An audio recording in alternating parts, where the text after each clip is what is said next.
오늘 이 행사에 주관을 하시고 지금까지 고생하신 한국 미혼모 지원 네트워크의 박연미 대표님의 개회사를 듣겠습니다. 제5회 싱글맘의 날 기념 컨퍼런스에 참석해 주신 여러분들께 감사드립니다. 우리 사회에서 존재를 부정당해온 미혼 엄마들과 아이들이 더 이상 차별받고 억압받지 않겠다고 목소리 모아 외친 지 벌써 5년째입니다. 먼저 싱글맘의 날을 지금까지 밀고 오는데 가장 큰 힘이 되어준 해외 입양인과 그 단체들, 미혼 엄마들과 그 조직들의 깊은 감사를 드립니다. 싱글맘의 날을 만들고 기념해온 우리 단체들은 모두 작은 단체들입니다. 그래서 싱글맘의 날에 모아진 우리들의 요구가 우리 사회의 새로운 현실이 되도록 더 치열하고 꾸준하게 활동을 해왔습니다. 그 결과 미혼 임신에 대해서는 낙태와 입양 이외의 선택지를 몰랐던 한국 사회가 입양보다는 양육이 더 인간적이고 바람직하다는 쪽으로 인식 전환을 해가고 있습니다.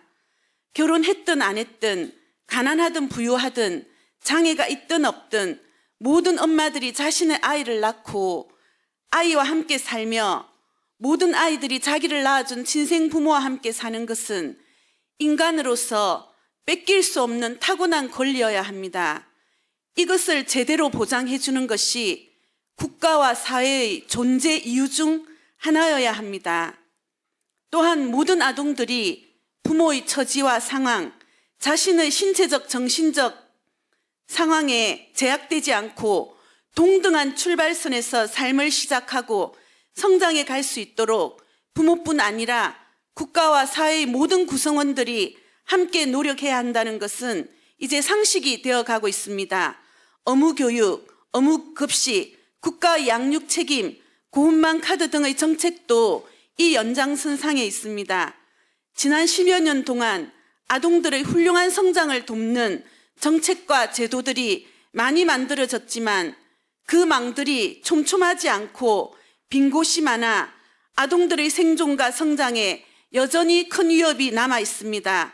특히 직장과 학교에서 차별을 받고 원가족과 이웃에게서 소외된 미혼모 가정의 아동들은 더 많은 위험에 노출되어 있습니다. 미혼모 가족은 막장의 카나리아처럼 자신의 요구를 통해서 한국 사회의 문제점을 먼저 드러내는 역할을 해왔습니다.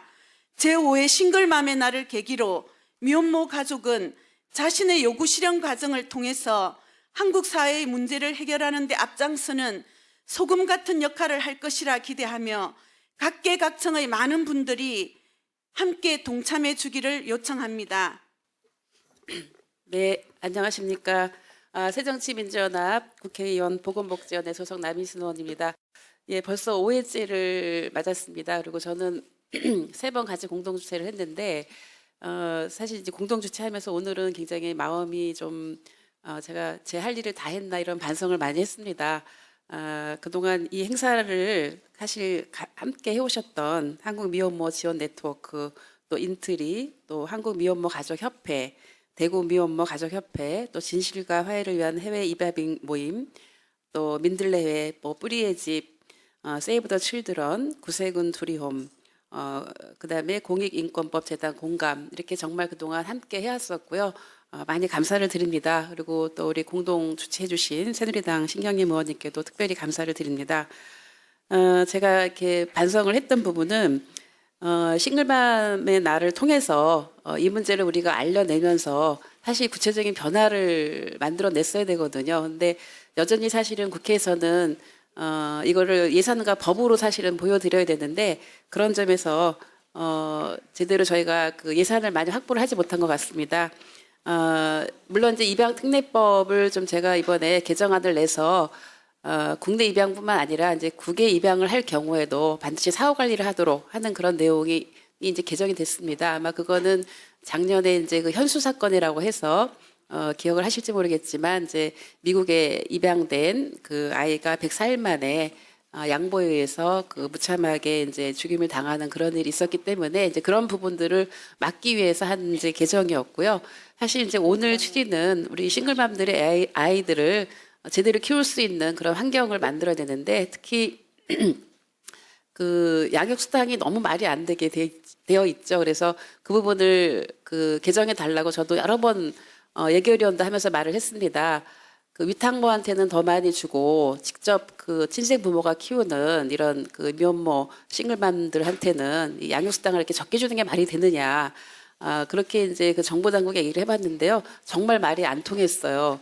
위탁모한테 더 많이 주는 게 맞다는 논리를 펴서 친생모가 키우는 경우는 더 적게 줘도 되는 거 아니냐 이런 식의 논리로 얘기를 하는 그 벽을 제가 굉장히 많이 느꼈습니다.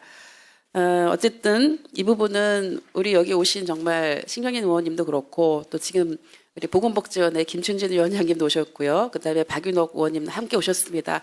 함께 저희가 힘을 합쳐서 국회에서 이 싱글맘들의 양육수당만큼은 현실화해야만이 저는 뭐 최소한 50만 원까지는 돼야 된다 이렇게 주장을 계속 했는데 또 그런 또 보고도 있었습니다. 그런 정도를 해야 된다. 왜냐하면 그 여러 가지 자료에 따르면 어쨌든 그 지출 중에서 절반 이상이 양육비로 나간다고 돼 있거든요. 근데 그 한 달에 지출이 거의 101만에서 115만 원인데 그 절반이 양육비로 나가면 그런 정도 지원을 하는 것이 마땅하다라는 건데 지금 너무 아동 양육비는 너무 적게 되어 있습니다. 그래서 이 부분을 반드시 19대 국회 안에 해결을 하도록 노력을 하겠습니다. 그래서 그렇게 양육비가 보장이 되고 또 싱글맘에 대한 이런 사회적 차별과 편견 이런 부분들이 해소될 수 있도록 저도 국회에서 최선을 다하겠습니다.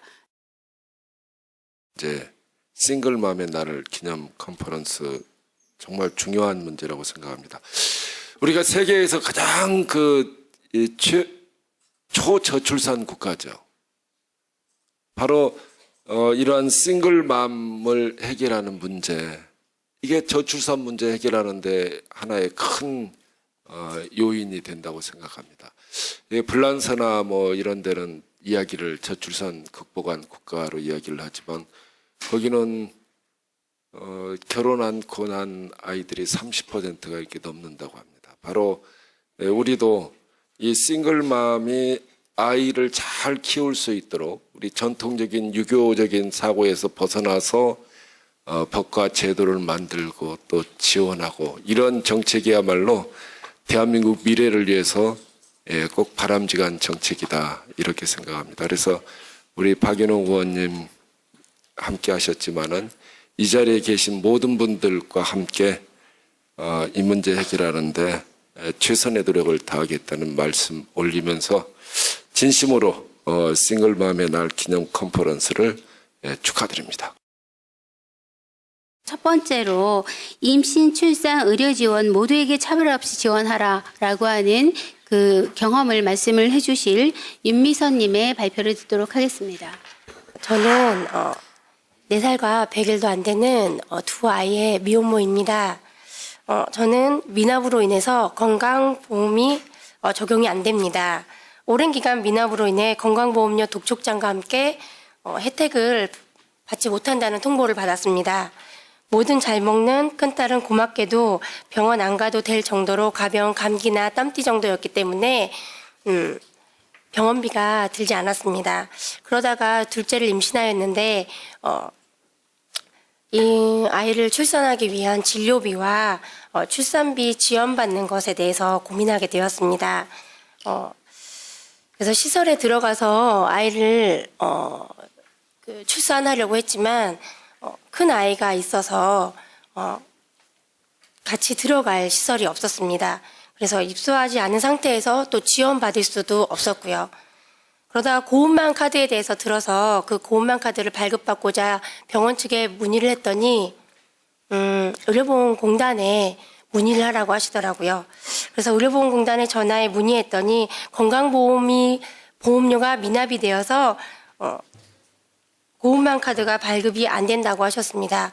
혹여라도 발급이 된다면 발급이 되어서 혜택을 받더라도 나중에 환불을 해야 된다는 대답을 들었습니다. 안 그래도 빚에 허덕이고 애한테 해주는 거 없이 드는 돈이 많은데 또 빚이 늘지도 모른다는 생각에 고운만 카드 발급은 포기하게 되었습니다. 다행히 다른 곳에 도움을 받아 무사히 아이를 출산할 수 있었습니다. 출산하고 병원에 있는 3일 동안 큰 아이는 근처 지인에게 부탁하였습니다. 솔직히 아이를 갖고 일을 하기는 조금 힘든 상황입니다. 그 상황이 어쩌다 보니 또 일을 하려고 해도 아이가 어리기 때문에 그 일자리를 내어주는 곳도 없었습니다. 물론 제가 건강보험료를 미납한 것은 잘못입니다. 그렇지만 출산과 같은 긴급한 상황에 정부 도움도 못 받는 건 너무한 거 아닐까라는 생각이 듭니다. 출산 장려를 위해 고운맘 사업이 진행된 건 아닐까요? 태어날 아이를 위해서라도 임신 출산에 대한 위기 지원은 차별 없이 도움받아야 된다고 생각합니다. 예, 감사합니다. 자기 의사를 제대로 표현하지 못하는 그런 아기들이 아플 때 아무것도 해줄 수 없을 때 엄마들이 정말 미치고 팔짝 뛸 노릇이라고 말씀을 하실 정도로 굉장히 안타까운데요. 가장 기본적인 인권의 밑바탕, 토대를 이루는 이제 병, 아픔 이런 부분들까지도 아이들이 제대로 혜택을 받지 못한다라고 하는 현실들이 정말 저희로서도 부끄럽고 안타까운 일입니다. 예, 감사합니다. 그다음 두 번째는 사실은 별로 드러나지 않은 부분인데요. 대학에서도 이렇게 대학원 엄마들이 아이를 키우면서 공부를 해 나가고 있습니다. 그 과정에서도 많은 차별과 배제라고 하는 부분들이 있는데 두 번째는 그와 같은 문제들을 서정원 대표님께서 발표해 주시겠습니다. 안녕하세요. 저는 서울대 부모학생조합 마민순우의 서정원이라고 합니다. 먼저 이렇게 뜻깊은 자리에 저희를 불러주셔서 진심으로 감사드립니다. 저는 이 보육 사각지대 문제가 발생하는 것이 계급이나 복지의 문제보다는 여성의 문제로 사고해야 한다고 생각합니다. 아이에 대한 주 양육 부담을 더 많이 지는 여성이 이 보육의 문제에 대해서 더 많이 참여하게 되는데 어떤 여성들이 경제활동과 또 교육을 받아야 하는 그 과정에서 이 보육의 문제가 제대로 반영되어 있지 않다라는 생각을 하게 됩니다. 저희의 사례를 통해서 볼 수 있게 되는 것은 교육이라는 것 자체가 교육 정책, 교육이라는 것 자체가 여성의 경제 활동 능력을 더 극대화하는 도구이기도 합니다. 그래서 여성의 인적 자원 또 여성의 인적 자본을 강화시키는 요소이기도 하고 여성의 경제력을 더 증강시키는 되게 좋은 자원인데 그런 교육의 과정에서 여성의 보육 문제, 여성이 아이를 돌봐야 하는 문제가 간과되어 있다. 또 여성의 모성 보호 문제가 간과되어 있다라는 생각을 하게 됩니다. 여성이 엄마 대학원생이 공부하는 엄마가 근로자인가 근로자가 아닌가. 우리나라의 임신 출산 보육 정책은 대부분 근로자성을 전제로 합니다. 그래서 출산 후, 출산 전후 휴가, 출산 후 출산수당, 보육수당은 근로자성을 전제로 합니다. 또한 임신 출산과 관련된 정책도 아까 들어주신 사례에서처럼 건강보험이나 그런 제도적인 장벽이 있습니다. 그래서 출산을 하는 것 자체, 보육을 하는 것 자체에 대한 무조건적인 지원보다는 건강보험에 대한 지역가입자, 직장가입자에 대한 자기 기여금을 기준으로 해서 이 혜택을 받을 수 있게 됩니다. 그럼으로 인해서 발생하는 사각지대가 있다는 것이지요. 저희 공부하는 엄마들 같은 경우에는 보육시설에 대한 진입 장벽이 생깁니다. 보육시설에 진입하기 위해서는 대기번호라는 것이 있는데 저희는 맞벌이 인정을 받지 못하는 대학원생입니다. 학생은 맞벌이가 아니에요. 근로자는 맞벌이 인정을 받는데 학생 엄마는 맞벌이를 인정을 받기 때문에 아이를 어린이집에 보내려면 몇 년이나 대기를 해야 돼요. 그것이 이 엄마가 기혼 엄마이든 어느 외드 엄마이든 간에 마찬가지입니다. 맞벌이가 아니면 어린이집 보육에 진입하기가 굉장히 어렵게 돼요. 그리고 또한 산후 도우미 서비스를 받으려고 하면 건강보험료를 기준으로 한 소득조사를 받게 되는데 대부분 대학원생 엄마들, 공부하는 엄마들이 지역가입자입니다. 지역가입자면 자기 부담금이 높다는 거죠. 그러면은 산후 도우미 서비스를 받기가 굉장히 어려워져요. 아이돌봄 서비스도 마찬가지예요. 가나 다형이 있는데 건강보험료 자기 부담금을 기준으로 합니다. 직장인 가입자 같은 경우에는 사용자가 절반을 부담해주기 때문에 그 지역 가입자보다 훨씬 유리한 조건이에요. 그래서 대학원생은 소득이 없는데도 다형, 자기 부담금이 가장 많은 형을 내야 합니다. 이것은 그러면은 2중, 3중의 부담이 아닐까 합니다. 이것이 대학원생, 특정 대학의 대학원생이 아니라 공부하는 엄마에게 닥친 제도적인 현실입니다. 그래서 근로자성을 전제로 제공되는 모성보험 및 고용보험 관련 지원에서 공부하는 엄마들이 소외되는 현상이 발생합니다. 또한 이것 외에도 저출산 고령화 정책의 맥락에는 여성인재 양성, 미래 성장 동력 확보 정책이 있습니다. 우리나라 저출산 고령화 정책의 3대 기둥 중에 하나가 미래 성장 동력에 관련된 것인데, 여기서 되게 중요한 것이 출산의 핵심 담지자인 여성에 대한 인력 개발과 여성을 미래 성장 동력으로 인적 자본을 개발한다라는 파트가 있습니다. 그런데 여기는 노동 시장에 진입한 여성의 경력 단절을 예방하는 것입니다. 그렇다면 교육 기간 중에 있는 가령 대학이나 대학원에 진학해서 그 과정 중에 있는 엄마들의 그 인적 자원에 대해서는 고려가 되고 있지 않다는 것이지요. 그리고 이미 경력 단절을 한 여성이 다시 40대, 50대에 복귀할 수 있도록 개발하는, 그러니까 20대, 30대는 여기서 간과되고 있습니다. 그래서 지금 현재 국가의 제도가 아까 박 대표님 말씀하신 것처럼 촘촘하지 않다. 출산을 해야 하고 또 경제 활동도 해야 하는 여성에게는 그렇게 공정하지 않은 구조이다. 그러니까 사회적으로 부여하는 가치가 있지 않습니까? 20대, 30대 젊은 여성, 유능한 여성, 가능성을 가지고 있는 여성에게 부여하는 가치가 있습니다. 출산을 해라. 저출산을 극복하자. 그리고 네가 미래 성장 동력이다. 인력 개발하자. 그런데 막상 그것을 너 혼자의 힘으로 해라. 라고 하는 메시지를 보내고 있는 것 같습니다. 그것은 서울대에 있는 엄마들이나 그냥 다른 대학에 계신 엄마들이나 모든 엄마들이 경험하는 공통된 경험이라고 생각합니다. 그래서 이런 부분들을 좀 더 촘촘히 만들고 메꾸는 것이 이렇게 목소리를 높여서 해야 되는 또 여성의 역할이 아닌가 하는 생각을 하게 됩니다. 감사합니다.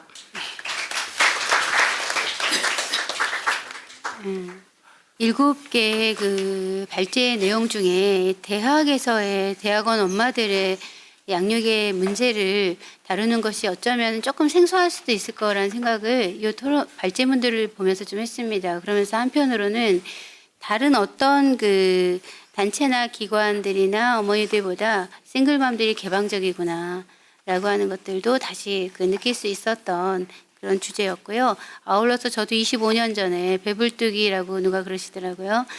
그렇게 학교를 다니면서 참 서럽기도 하고, 왜 남학생들은 안 그런데 여성들만 이렇게 출산하기 위해서 1년을 휴학을 해야 되고 방학을 맞춰서 또 이렇게 해야 되고, 이런 생각들을 했던 그 기억들이 조금 새록새록 납니다.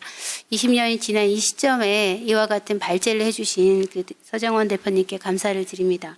그 다음에 세 번째는 이제 미혼모라 해고가 됐는데 지원도 못 받는 그런 노동의 문제들을 정수진 님께서 발표해 주시겠습니다. 안녕하세요. 35살이고 5살 딸아이와 살고 있는 엄마입니다.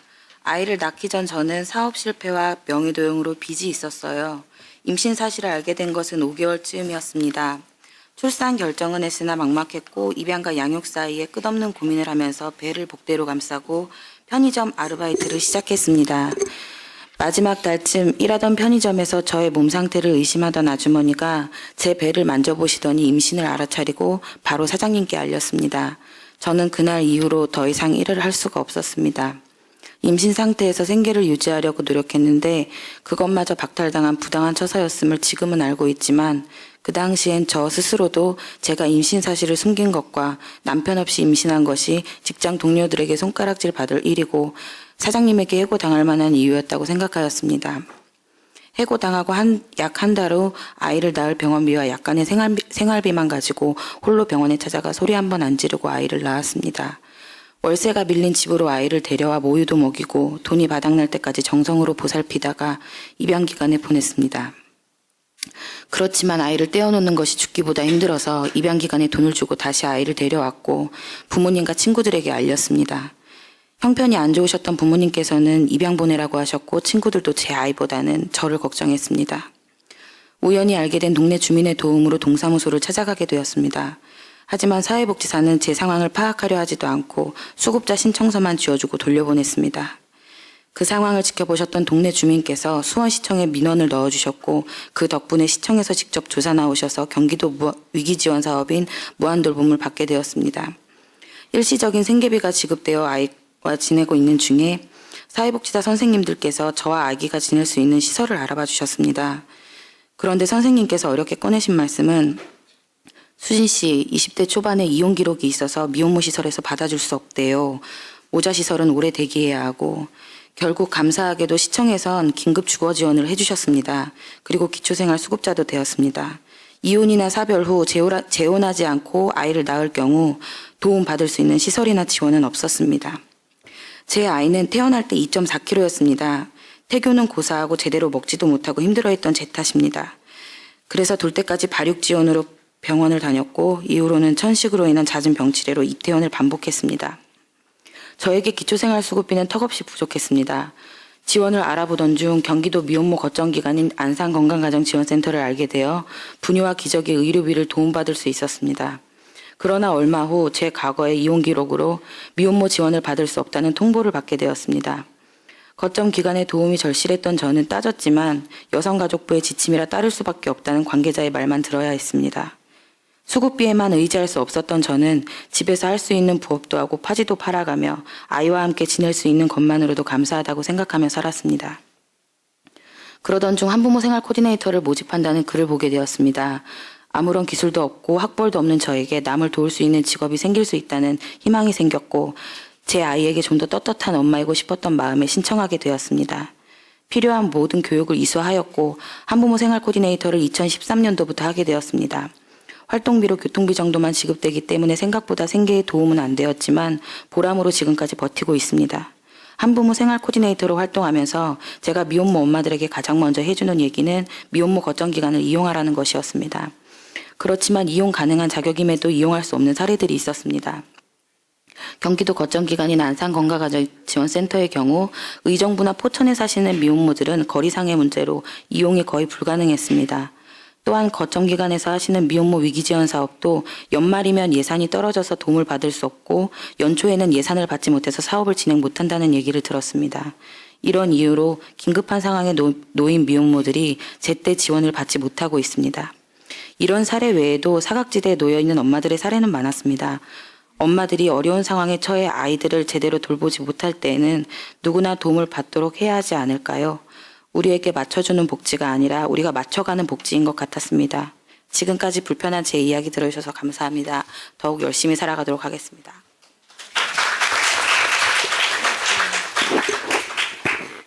찬찬히 말씀을 해주셨지만 사실 굉장히 많은 내용들이 녹아져 있습니다.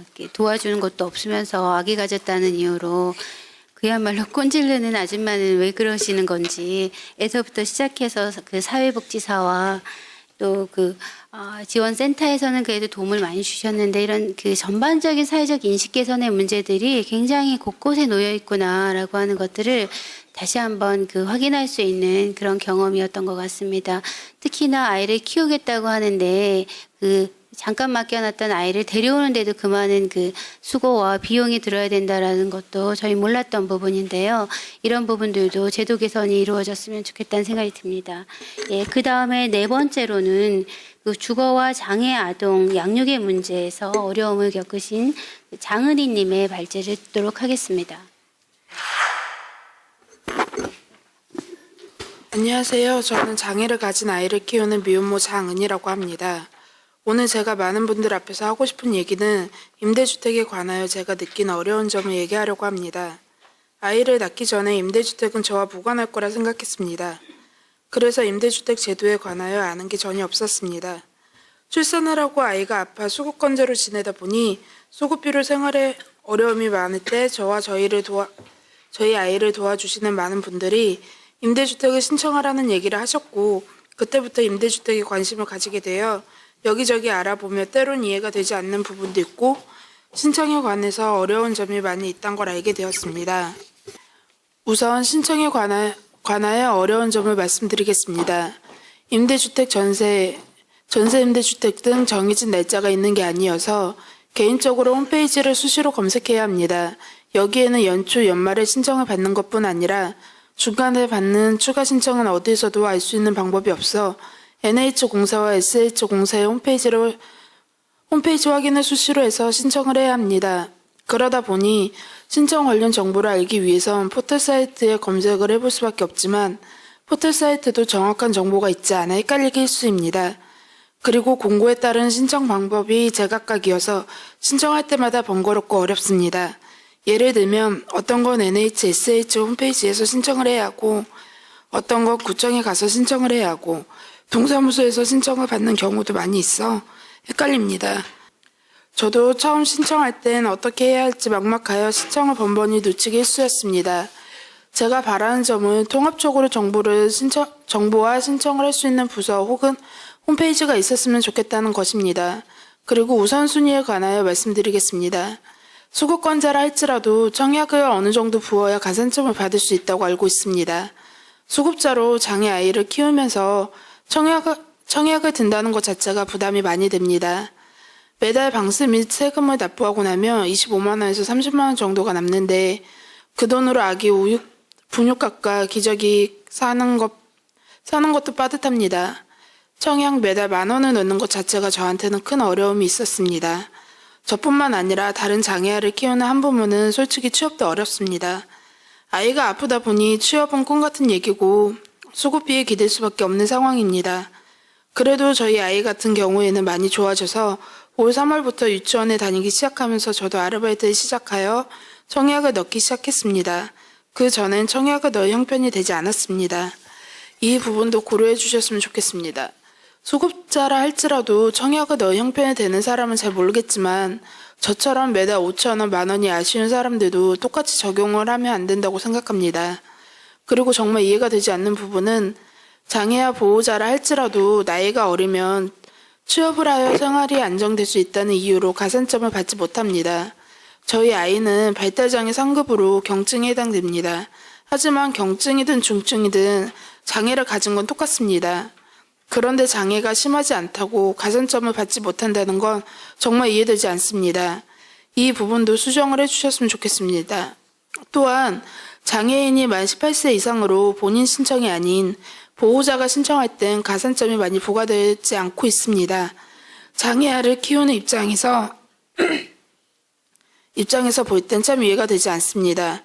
물론 장애인 본인 신청을 할 때와 보호자가 신청할 때 똑같이 가산점을 부과해야 된다는 말은 아닙니다. 하지만 장애아를 키우는 한부모에 한해선 플러스를 줘야 한다고 생각합니다.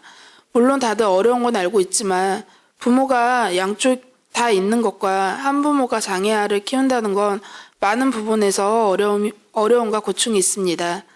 그 부분을 많이 헤아려 주셨으면 감사하겠습니다. 마지막으로 드리고 싶은 얘기는 국민임대주택 보증금은 3천에서 4천만 원 사이고 전세 임대주택, 매입주택 보증금은 수백만 원이라고 알고 있습니다.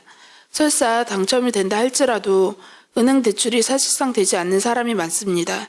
수급권자들은 대부분 직업을 가지기 어려운 사람들이 많은데 많게는 3천에서 4천만 원, 적게는 수백만 원이라는 보증금을 마련하는 게 어려운 현실입니다. 실제로 제가 알아본 바로는 임대주택이 당첨이 되어도 계약을 체결하는 사람이 전체의 70% 정도라고 알고 있습니다. 이 부분도 개선되어야 한다고 생각합니다. 또 저처럼 장애를 가진 아이를 키우는 부모들은 신청을 할 수 있는 지역이 한정되어 있습니다. 그 이유는 공지에 올라오는 지역 내에 장애통합 유치원 및 특수학교가 거의 없기 때문입니다. 지금 현재 저는 영등포 신기통에서 개봉동으로 매일 아침 9시 30분까지 아이를 등하교시키고 있는데 아이를 업고 매일 아침 출근 시간에 전철과 버스를 타며 등하교를 시키는 게 얼마나 어려운지 다시 한번 느끼게 되어 신청할 때 많은 부분을 고려해야 하다 보니 신청할 지역이 많지 않습니다. 이 부분을 많은 분들의 관심으로 해결 방안을 내주셨으면 하는 바람입니다. 임대주택에 관해서는 끝을 맺도록 하겠습니다.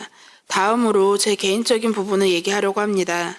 저는 앞에서 말했다시피 장애 아동을 키우는 미혼모입니다. 아이가 아프다 보니 출산 후 지금까지 기초생활수급자로 지내고 있습니다. 아이가 유치원에 다니기 시작하면서 전 유치원에 있는 동안에 아르바이트를 할 수 있을 거라 생각했고 또한 입학과 동시에 아르바이트를 시작했습니다. 지금 아르바이트 시작한 지 한 달이 조금 지났습니다. 저 나름대로는 파트타임 아르바이트라도 수입이 있으니 지금보단 조금 여유로워질 거라 생각했습니다. 하지만 현실은 달랐습니다. 아르바이트를 시작한 지 한 달이 지날 무렵 구청에서 연락이 왔습니다. 아이가 유치원에 다니기 시작했으니까 취업 활동을 해야 한다고 연락을 받았습니다. 전 취업 활동을 하고 싶다고 말했고 구청에서 남부고용센터로 의뢰를 해서 취업 패키지를 진행해야 한다고 들었습니다. 저야 취업을 원했고 경제활동을 하고 싶어하는 입장이라 승낙했고 3월 말에 남부고용센터는 취업을 하기 위해서 교육 지원과 취업에 관련하여 상담 및 개인 적성에 맞는 취업을 할 수 있도록 지원을 했습니다. 여기까지는 너무 고맙고 감사하다는 생각이 들었습니다. 하지만 취업 패키지를 시작하면서 의료수급이 1종에서 2종으로 바뀌었고 교육을 원하면 교육비와 최소한의 교통비 지급이 되는데 교통비는 선지급이 아닌 한 달이 지나고 나서 나온다는 걸 알게 되었습니다. 현실적으로 수급비에서 집세, 세금 그리고 아이 유치원 등하교 교통비, 아이 식비와 기저귀값을 빼도 모자라서 제 식비를 줄이는 형편인데 제가 학원에 다니기 시작하면 학원 갈 때 교통비까지 생각하면 부담이 많이 됩니다. 또한 취업 패키지를 시작하면 주 30시간 이상 아르바이트를 하면 기초생활수급자에서 탈락이 될 수 있다고 들었습니다. 또한 교육 단계를 건너뛰고 바로 구직활동을 할 수 있다고 들었지만 취업 요건이 주 30시간 이상으로 최저임금 이상이어야 하고 고용보험 적용이 되는 곳에 취업을 해야 한다고 합니다. 저처럼 장애 아동을 혼자 키우는 미혼모는 감히 상상도 못할 일입니다.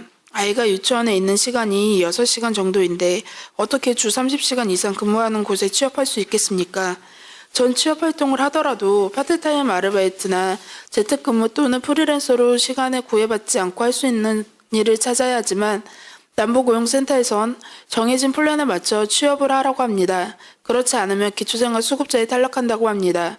물론 취업을 하고 6개월 정도 유예기간이 있긴 하지만 유예기간 후에 수급자로 혜택을 받지 못할 거라 합니다. 저는 지금 취업 후에 의료수급도 받지 못할까 그게 제일 큰 걱정입니다.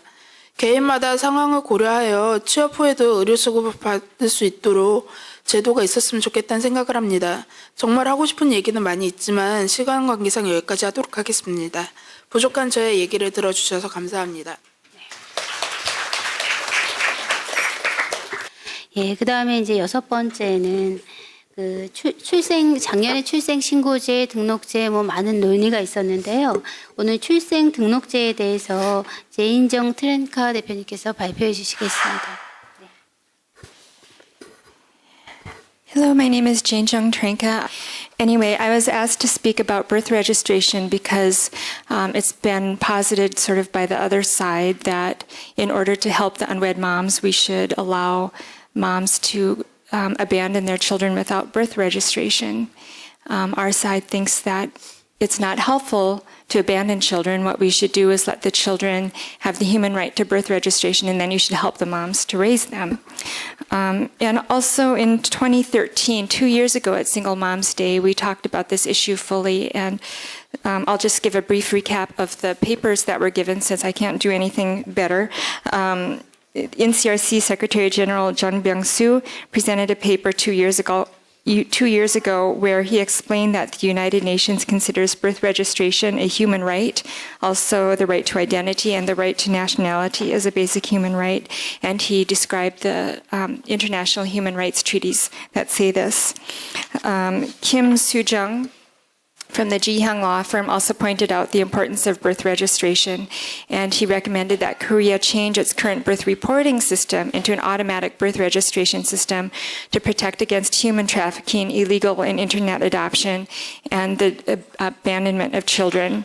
And he said that it's very dangerous to try to find a way to avoid birth registration when abandonment is partially caused by this faulty system in the first place. And he recommended that doctors do the birth registration. Professor Kim Sang-yong from the Law School of Chungang University and lawyer Sorami, who is here today, also addressed concerns that the special adoption law had created a legal problem that forced mothers to anonymously abandon their children. Professor Kim said that it is a misunderstanding, actually, that the amendment to the special adoption law makes birth reporting mandatory because it was already necessary to report births under the special adoption law before the amendment. Lawyer Sorami pointed out that we need to have she said that there is already a partial proof system on the birth registration, but we need to change it to the current status of the person in question instead of producing the whole proof document. And actually, it's my understanding that the Ministry of Justice has such a bill ready to go, and it just needs to be passed in the National Assembly. So I don't think there are any National Assembly members left here. But anyway, we really need this bill to go through the National Assembly so we can have the privacy of all the citizens of Korea protected. 네, 감사합니다. 아기가 태어났을 때 자동으로 출생 등록이 되지 않는 것이 얼마나 위험한지와 그와 관련한 개인적인 경험들을 말씀을 해주셨습니다. 입양 이후에 개인정보를 추적하기 어려운 그런 시스템들이 문제였던 것들 국가의 책임이라고 볼 수가 있는데요. 예, 마지막으로 원가정에서 보호를 해야 된다라고 하는 그런 문제를 그런 경험을 말씀을 해주실 김희경 부장님의 발제를 듣도록 하겠습니다. 안녕하세요. 저는 세이브 더 칠드런에서 일하는 김희경이라고 합니다. 앞에 분들이 직접 경험하신 어려움과 고통에 근거해서 말씀을 해주셨는데 저는 약간 좀 다르긴 하지만 국가가 아동을 양육하는 국가의 시스템에서 어떻게 사각지대가 발생하는가 하는 그런 현장의 이야기라고 받아들여 주셨으면 좋겠습니다. 우선 요보 자료집 61페이지인데요. 요보 아동이라고 이상한 용어로 불리는 아동들은 그러니까 부모의 돌봄에서 벗어났거나 아니면은 부모가 위기에 처해서 매우 특별한 사회적인 지원이 필요한 아동들을 이렇게 통칭하는 말입니다. 이렇게 이제 요보 아동이 발생했을 때 국가는 어떤 원칙을 가지고 지원을 해야 하는가가 원가정 보호의 원칙입니다. 원가정 보호의 원칙이 유엔 아동권리 협약이나 유엔총회 결의 등에서 말하고 있는 원가정 보호의 원칙은 아동을 원래 태어난 가정에서 분리시키는 것은 아동을 위해서 필요한 모든 수단을 다 사용한 이후에 가장 마지막으로 선택해야 하는 수단이어야 하고 그리고 아동 최상의 이익의 원칙에 따라 분리가 불가피한 경우도 있습니다. 학대 가정이라던가 그런 경우에도 역시 나중에 원가적으로 돌아갈 수 있도록 복귀할 수 있도록 모든 지원을 다해야 한다. 이것이 국제사회가 정한 보편적인 원칙이고 우리 역시 유엔 아동권리 협약을 비준한 한국 역시 그런 원칙에 따라야 합니다. 근데 과연 한국의 이제 아동 양육 지원 체계가 그런 원칙을 따르고 있는가? 그 다음 페이지를 보시겠습니다. 그 다음 페이지 보면은 한국에서는 요보 아동이 발생했을 때 모든 지원 체계가 제가 보기에는 제목으로 뽑았지만 직접 키우기보다는 버리기를 권장하는 사회가 아닌가 그렇게 생각을 합니다. 단계별로 보면 요보 아동이 발생하면 일정한 국가의 여러 가지 평가 절차나 그런 것들을 거쳐서 가정위탁, 그룹홈, 그다음에 시설 이렇게 배치되기도 하고요. 매우 특이하게도 입양은 별도의 가정으로 분리되어서 이제 입양 기관을 통해서 입양 절차가 진행이 되는데요. 그렇게 부모가 직접 아이를 키울 수 있도록 하기 위해서 어떤 지원을 제공하는가, 그리고 불가피하게 분리한다고 결정을 할 때 그 결정에서 어떤 지원이 되고 있는가, 그다음에 분리 이후에는 원가정에 돌아갈 수 있도록 하기 위해서 어떤 지원이 제공되고 있는가, 이 세 가지 단계에서 발생되는 문제점만 오늘은 주로 보도록 하겠습니다. 첫 번째, 아까 축사를 하신 남윤희 의원님이 말씀하셨듯이 과연 미혼모가 아이를 직접 키우고자 할 때 원가정 보호의 원칙에 충실해서 지원을 하고 있는가? 그렇지 않습니다. 여러분이 너무나 잘 아시겠지만 직접 미혼모가 아이를 직접 키운다고 할 때 제공되고 있는 지원보다 아이를 내가 못 키우겠다, 다른 사람한테 넘길 때 가정위탁이나 그룹홈이나 시설이나 입양으로 갈 때 지원금이 훨씬 큽니다. 그래서 이 매우 기형적으로 이렇게 지금 뒤바뀌어져 있는 체제가 지금 바로 잡히고 있지 않은 현실이고요. 그 다음에 두 번째, 그래서 직접 키우는 것이 어렵다고 판단이 돼요. 아이를 이제 분리하기로 결정할 때도 과연 공공기관이 개입하고 있는가? 그것도 보면 그 요보 아동, 그러니까 부모 사회적 지원이 필요한 아동이 발생했을 때 아동복지법은요, 그 지방 정부가 개입해서 어떻게 아동을 배치할지 결정을 하고 있어요.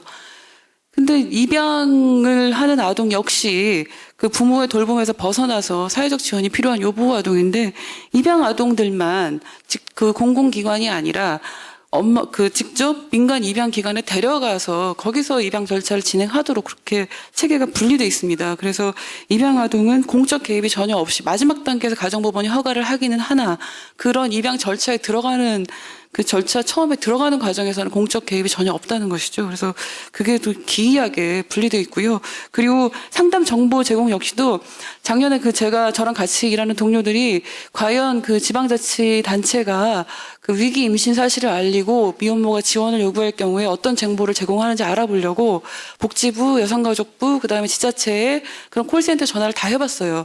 전화를 해봤더니 미혼모가 받을 수 있는 지원을 안내해주기는커녕 입양기관을 안내를 해주고 있어요. 그것이 우리나라에 입양에 대해 지원을 한다고 하는 공적 체계 현실입니다.